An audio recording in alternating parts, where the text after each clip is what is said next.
Okay. Okay, so let's begin. So thanks everybody for turning up today. This is an extra webinar, as I mentioned, and it is our final webinar, live webinar before applications for the Power of Place course close, and they close at midnight tomorrow. So it's pretty tight. We don't have a lot of places left. We do have 1 or 2 for individuals and 1 or 2 for teams. But I'm really excited that people still want to know more about the program. Right up to the deadline. So we've probably got maybe about 45 minutes today. I'm going to sort of share some information about the course with you for the first maybe 20 minutes. And then if you have any questions for me, do either put them in the chat room or come on live if you'd like to. But I'd just like us all, because I'm sure we've all had a busy day, to take a moment to just get grounded. So if I invite you to just close your eyes if you'd like to, or rest your eyes, and just take a few deep breaths in and out. Breathing in through the nose and out through the mouth. Just a few deep breaths for a minute. And feel that air as you exhale, carrying away any tensions of the day, so that we become really present to each other for this short period of time that we're going to spend together. Just a couple more.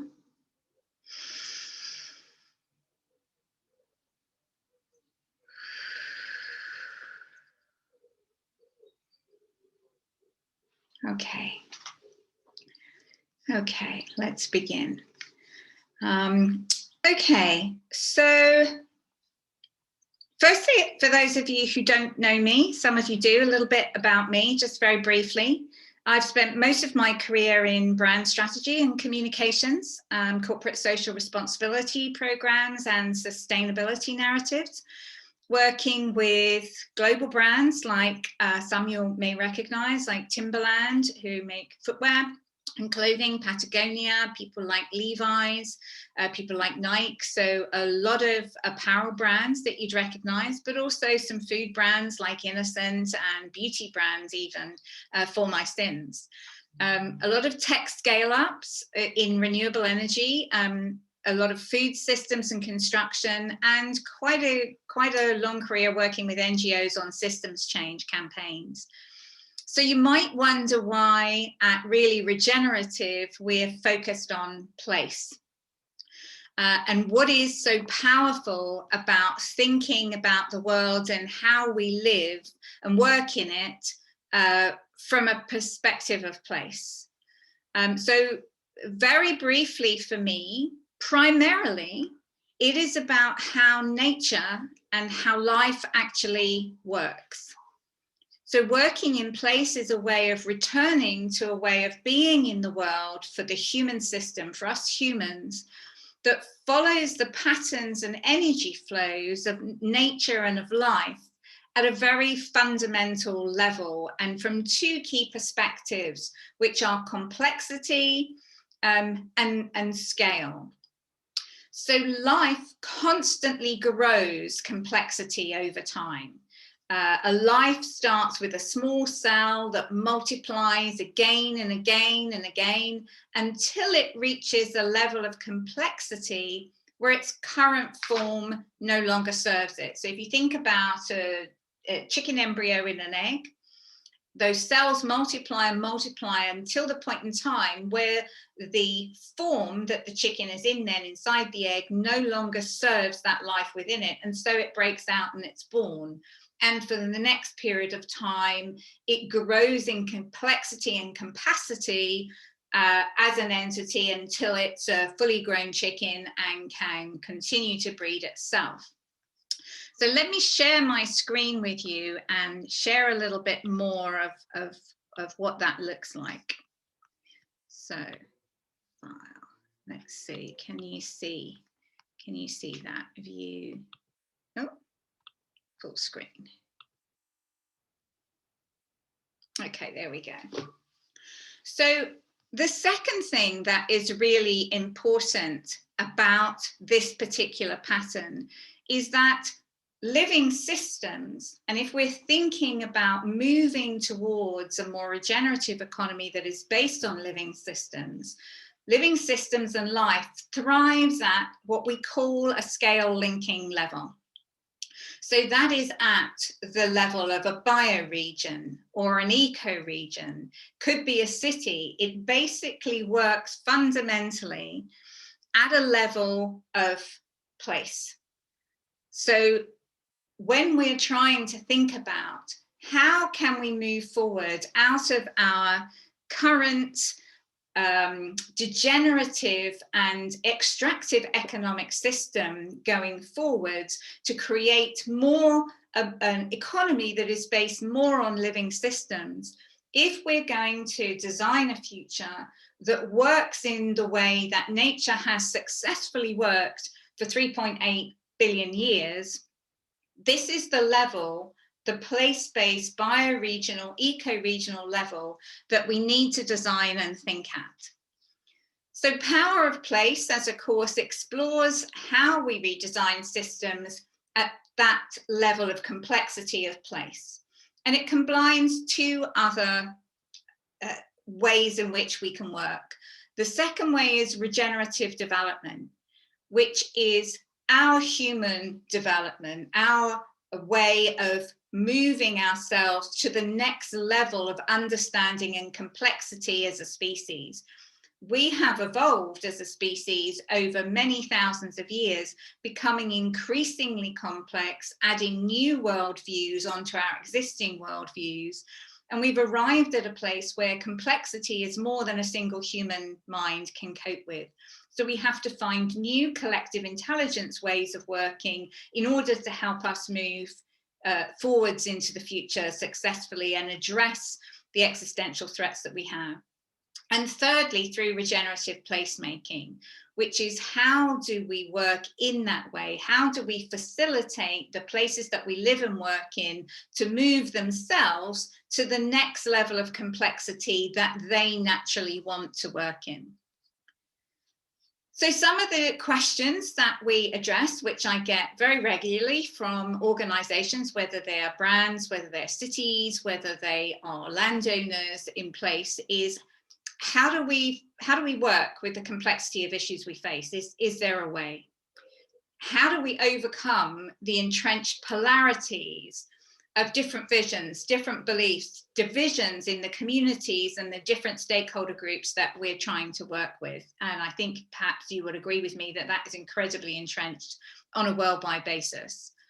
How do we keep the lights on as organizations whilst making the transformations we're being asked to make? How do we sustain the energy to make changes that are often hard and painful and take time, set against the pressure of always being told we've only got 10 years left to do in which to make these changes? So also, how do we avoid short-termism and think and work like good ancestors long-term? And how do we know whether, and I can see I can't type and spell, whether we're doing the right thing when we have no template for the complexities that we're working with? So 3 premises and 3 inquiries as we travel through the 14 weeks. Premise number 1 is that humans have a really powerful role to play on planet Earth as catalysts for systemic evolution, to move ourselves forward, to move our teams and our organizations forward, and the places in which they, and systems in which they sit. So we start by looking at how do we discover what the role that we and our organizations and our places can play in moving systems forward. So for example, let's say you are an island destination in the tourism industry. And some of you may recognize this is Pico Mountain in a small island in the Azores, been doing some work with the Azores. So we go looking for the patterns and flows of energy through history, through social history, through economic history, through ecological history. And we synthesize those patterns to understand how has this place thrived through time and what might that look like in the future. And one of the things that we do is we come up with a core concept that we work with in order to design the strategies and the tactics that we will use to move our projects forward. And in the case of the Azores, we're just slowly arriving and understanding that these islands have always been a place for rest, for reprovisioning, for revitalizing, whether that was pirates landing there in the middle of the 15th, 16th, 17th century to restock, or whether it is the flows that come past the island of the whales that are migrating north and then south again up through the Atlantic. This is something, a pattern that flows constantly throughout this place in the world. And what does that mean for a future revitalization of the tourism strategy in this place? So another example, what about, for example, if you are a private estate? Now, there may not be many private estates in Poland, Isabella, I'm not sure, but there are plenty in my home country. So one organization that we have been working with, looking at the different, again, flows and patterns of energy in the place, we discovered that it has always had a historic role in dialogue and conflict resolution, even in the Middle Ages. And it's also a place that had a history of providing midwives to the region in the area in which it worked. So we're looking in the context of the strategic and systemic role of this organization in the future, being around trying to find what is the role in the 21st century on a planet under existential threat for a private estate.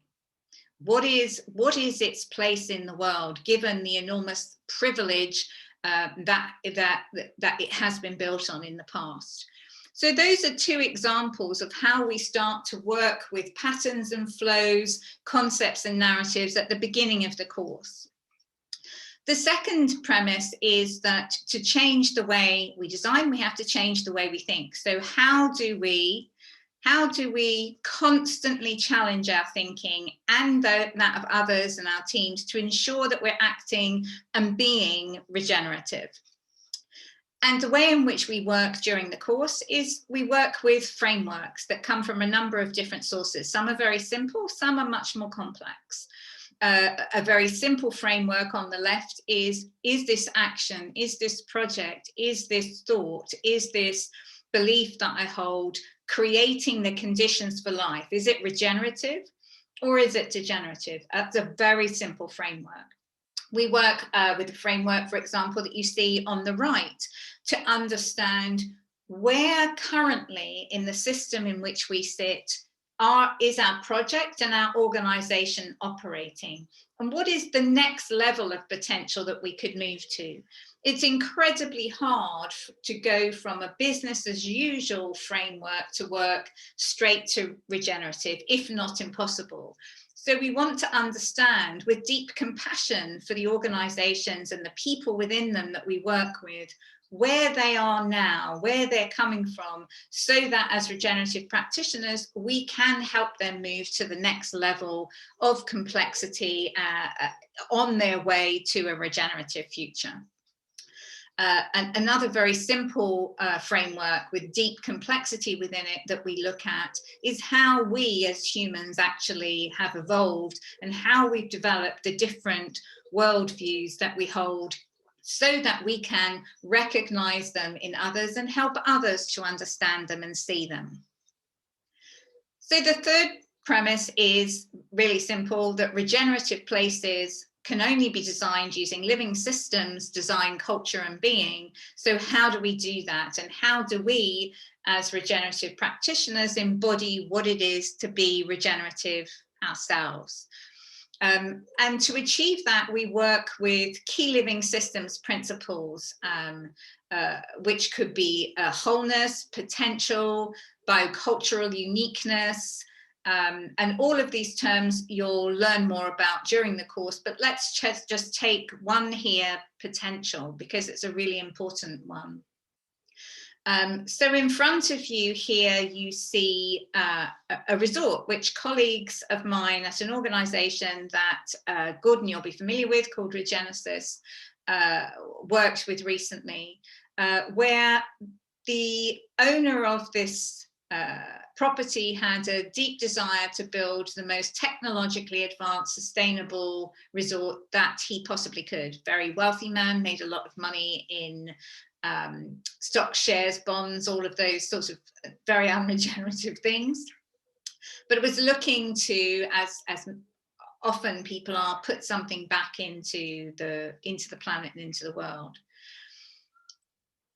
But pure technology, for the sake of technology, does not necessarily create the capacity in a community and within all of the different stakeholder groups within it to achieve their highest potential.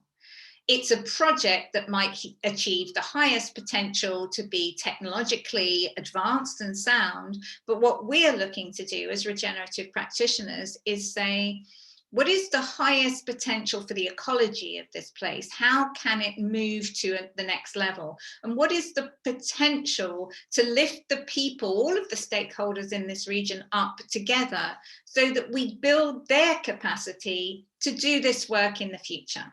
So there is a connection between the work that we do, so we're building constantly capacity within ourselves and capacity within the organizations and systems in which we sit. So another and different value that we work with, or principle, is biocultural uniqueness, from which we really derive the concepts and the narratives that we're going to develop and work with. So what does that mean if it's a term you haven't heard before? It really means that every single place that we encounter, whether we look at it in a bioregional context or a city-based context, has its own unique biology, ecology, and culture that has shaped it over time. And it is understanding those roots and that story that helps us imagine what the next step economically, socially, culturally, for that place will be. So that is something that we work with in the first part of the course. In the middle of the course, we start to get into developing strategies, and we use other frameworks like this framework, which is called Lenses, Living Environments in Natural, Social and Economic Systems. At the heart of it, we're asking the simple question, is this regenerative? Is it not regenerative? And then we're working with a series of different aspects of place to question how we are working. For example, if we're a city, how are our health policies and strategies and the health of our citizens? How are we operating regeneratively here? How are we operating degeneratively? And we overlay that with a third layer, which is really important and sourced from both social justice and planetary boundaries, that is about respecting the limits that we can go to in any one place, is about taking an intergenerational view, about building stewardship, for example, and about ensuring that the way in which we work delivers equality and justice in all aspects of life, both to nature, to animal life, and of course, all the way across to human life. So the way in which we're working is always seeking to answer the question, how can we heal the story of separation between humans and nature and humans during the course? We also work with aspects that you might find unusual. For example, beauty. Beauty has a very powerful role to play in restoring the connection between humans and nature and humans. So that's a particular aspect that we explore in the middle and towards the end of the course. Then we have some very practical ways of working. So we look at how we can apply what we call systemic acupuncture. So for example, the image that you see in front of you is a village in the central south of France. which has used arboreal acupuncture, tree planting, very simple strategies, and aquacupuncture, restoring canals and putting waterways in to enhance air quality, to enhance the experience of its citizens, to bring nature connection back into the city. Now, not all place-based projects have that kind of a finance to put into a place, but these are some of the ideas that we explore, practical application ideas towards the end of the course. Music, for example, is also good systemic acupuncture. We'll look at that around the world, how that works. Every single place has its own beat and has its own rhythm that is valuable to understand in terms of bringing a sense of wholeness and life to place. And at this part of the course, we'll also look at the role of biophilia, biomimicry, and biomorphy in place as key tactics and strategies that we can employ to revitalize a sense of living systems in place. We'll be looking at a number of different case studies all around the world. And then finally, we look at human messiness. So anybody who has ever been involved in stakeholder engagement in any way or community engagement knows that it's messy. We are messy creatures, we humans. We're difficult, we're challenging, we are traumatized, we carry baggage with us, which can have an enormous impact on holding back the potential growth that we have as individual human beings, as collective cultures, and on our ability to address the systemic challenges that we face. So we again look at trying to develop our own understanding and how we work across multiple stakeholder groups to understand that it really depends on from where you're looking, from which worldview you're looking, what place you're looking, what the world looks like. How do we work with that deep complexity of multiple different worldviews, life experiences, cultures, characters and personalities in the room at any one time, so that we can take our projects forward. If you look from the street level view, from the roof, from the sky, or a planetary view, life looks very different. So these are other things that we'll explore. And we'll also explore the concept of healthy power, particularly if, for example, as in this case in Chicago, you're a small group that wants to protect parkland that is a heritage parkland, been in Chicago for a long time, and the gentleman on the left who carries an enormous amount of power wants to build his foundation center on top of it. These are the realities of trying to create regenerative places. We may, as two different communities, all think we're doing something regenerative. So how do we go forwards? We will be looking at the best of inter-stakeholder engagement strategies to work regeneratively rather than combatively and in competition and in an activist way, which only breeds further negative energy. Okay, practical things. How does the journey work? There are 12 live sessions of 2 hours over 12 weeks, and then a final 2-day gathering at the end on the 2nd and 3rd of December. We would recommend, so in addition to those 2 hours, you will probably have about an hour of additional reading material that will arrive before the live session each week. And you'll be working in small cohorts that we will, those of you who join as individuals, we will group you together so that you'll travel together as a small group throughout the 12 weeks working together, but you'll also get plenty of time to interact with and meet with other people. Some people are joining in teams of 4 or 6, and they will travel together along the 14 weeks. At the end of the gathering, we spend 1.5 intensive days together working on the projects that you will have been developing during this course. So there is an assignment that runs alongside the course. Each week, there is an assignment to work on. Each individual assignment works independently. It's a way of practicing the knowledge that we share and the subjects that we discuss during the live sessions in real time. And you can either work retrospectively with a project so that you apply your learning to a project that is finished and ask yourself the question, how would I have done this differently with this knowledge? Or you can work on a live project or a future project that you have in the plan. Those people who are on funded scholarships will have to make a presentation, a 10-page report at the end, but those of you who are joining, there is no obligation to do that. You can do if you would like. So here are the dates and times of the live sessions. It's every Thursday from the 9th of September all the way through to the 2nd of December, and the 3rd of December is a Friday. And that day we will spend the whole day together. That may not work for all of you depending on where you are in the world, but all of the sessions are recorded, so you will have access to them. There's no obligation to join the 2nd and 3rd of December.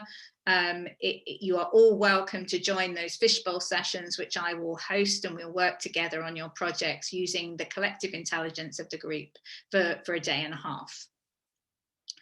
So here's the rough design of how the 12 weeks plays out. We look at high-level different subjects each week. We explore different aspects of how nature works, and we develop practical qualities and skills at the same time, so that we're working concurrently on those 3 different levels. We start working with systems, we move into people, personal development, and then we come to strategy and implementation and practicality towards the end of the 12 weeks, so that by the end of the 12 weeks, you ought to be able to have a fully fleshed out project review or some great ideas to share of a project that you want to work on. What will you learn? A whole heap, I hope.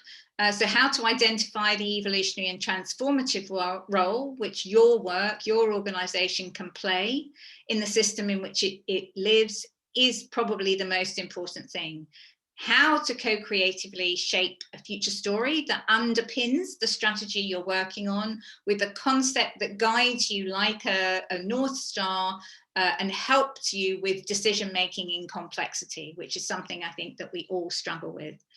Framework thinking will be there to support your work, and there will be an ability, I hope, by the end to understand your own paradigm of thought and to be able to notice and observe as you oscillate through up and down through the different paradigms of thought yourself, which will enable you to have a greater understanding and compassion for the people that you work with, because we all do that. We all do that. Okay, some special guests on this journey who will be joining us. Laura Storm, who I worked together with last year on 2 regenerative leadership journeys. Lovely Anna Pollock, who's a specialist in tourism, will be coming to talk to us. And a wonderful regenerative placemaker from Australia will be staying up very late or getting up very early. I'm not sure which it is. Dr. Dominic Hess to join us halfway through the course. She has deep knowledge of regenerative development, biomimicry, and biophilic design. She is an architect by trade who is now a lecturer and project designer and developer in Australia. So very finally, how do you get involved? You can register via our website. You can download the prospectus and register from there. You can apply for a 50% bursary if you're really strapped for cash, and many of us are after 18 months of COVID. They are really limited to new charities, community interest companies, and startups who are still generating funding. And we do have perhaps 1 or 2 that we can award left. Okay, that's the big picture stuff and the practical stuff. Here are the different costs available. There are 2 different levels, whether you're an individual or a team of 3 or 4. which we try to make available to people for lower and higher income, or charities and corporates. But all of this information is available on the website. If you've got any further questions for me, you can contact me here. You can find me all over social media, on Twitter, on Facebook, on LinkedIn. But we are closing registrations for autumn at 6 p.m. UK time tomorrow, unless you are potentially coming as a team of 3 or 4.